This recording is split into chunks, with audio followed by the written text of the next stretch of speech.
RSS ಅವ್ರಿಗೆ ಏನಾದರೂ ನಾನು ಹೇಳೋದು, ಅಶೋಕಣ್ಣ ನಿಮ್ಮ ಮಗನ ನಿಲ್ಲಿಸಿ ಅಖಾಡಕ್ಕೆ. ನಾನು ಕರ್ನಾಟಕದ ಯುವ ಜನತೆಗೆ ಒಂದು ರಿಕ್ವೆಸ್ಟ್ ಮಾಡ್ತೀನಿ, ನೋಡ್ರಯ್ಯ, ಆ ಮಂಗಳೂರಲ್ಲಿ BJP ಅವರ ಟೆಂಪ್ಟ್ ಭಾಷಣಗಳಿಗೆ ಎಷ್ಟೋ ಜನ ಹುಡುಗರು ಲೈಫ್ ಹಾಳು ಮಾಡಿಕೊಂಡು ಜೈಲಲ್ಲಿ ಬೇಲ್ ಸಿಗದೆ, ಬೇಲ್ಗೆ ಶ್ಯೂರಿಟಿ ಕೊಡೋನ್ ಗತಿ ಇಲ್ಲದೆ ಸ್ಟ್ರಗಲ್ ಮಾಡ್ತಿದ್ದಾರೆ. ಇವ್ರ ಮಕ್ಕಳು ಯಾವನಾದ್ರೂ ಬಂದು ತ್ರಿಶೂಲ ಹಿಡಿತಾರಾ? ಈ BJP ಲೀಡರ್ ಮಕ್ಕಳು ಬಂದು ಯಾವನಾದ್ರೂ ಬೀದಿಗೆ ಬಂದು ಗಲಾಟೆ ಮಾಡ್ತಾನ? ಹಿಂದುತ್ವ ಅಂತ ಫೈಟ್ ಮಾಡ್ತಾನ? ಯಾವತ್ತಾದ್ರೂ ಸ್ಟ್ರೈಕ್ಗೆ ಬಂದಿರೋದು ನೋಡಿದೀರಾ? ಇವ್ರ ಮಕ್ಕಳು ಸ್ಟ್ಯಾನ್ಫೋರ್ಡು, ಆಕ್ಸ್ಫರ್ಡು, US, UK, ಆಡಿ, ಬೆನ್ಸು, BMW. ನೀವು ಬಡವ್ರ ಮಕ್ಕಳು ಮಾತ್ರ ನಿಮ್ಮನ್ನು ಉದ್ವೇಗಕಾರಿ ಭಾಷಣ ಮಾಡ್ತಾರೆ. ನೀನು ಯಾವತ್ತಾದ್ರೂ ಜೈಲಲ್ಲಿ ಇದ್ದಾಗ, ಕರ್ನಾಟಕದ ಯಂಗ್ಸ್ಟರ್ಸ್ಗೆ ಹೇಳ್ತೀನಿ, ನೀನ್ ಜೈಲಲ್ಲಿ ಇದ್ದಾಗ ನಿನಗೆ ಬೇಲ್ ಕೊಡಕ್ಕೆ ನಿಮ್ಮ ಅಪ್ಪ ಅಮ್ಮ, ನಿನ್ನ ಅಣ್ಣ ತಮ್ಮ, ನಿನ್ನ ಹೆಂಡತಿ ಬಂದಿರ್ತಾರೆ. ಯಾವನಾದ್ರೂ BJP ಲೀಡರ್ ಬೆಂಗಳೂರಿಂದ ಬರ್ತಾನ? ಹೋಗ್ಲಿ, ನಿನ್ರಿ ಶ್ಯೂರಿಟಿ ಕೊಟ್ಟಿರ್ತಾನೆ? ಯಾವನಾದ್ರೂ ಬೇಲ್ ಅಪ್ಲಿಕೇಶನ್ಗೆ ಸಪೋರ್ಟ್ ಮಾಡಿರ್ತಾನ?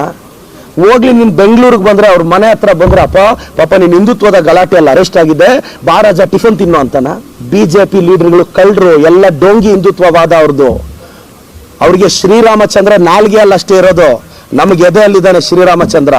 ಈ ಎದೆಯಲ್ಲಿ ಶ್ರೀರಾಮನು ಇದ್ದಾನೆ, ಸಿದ್ದರಾಮನು ಇದ್ದಾನೆ, DK ಶಿವಕುಮಾರ್ ಅವರು ಇದ್ದಾರೆ.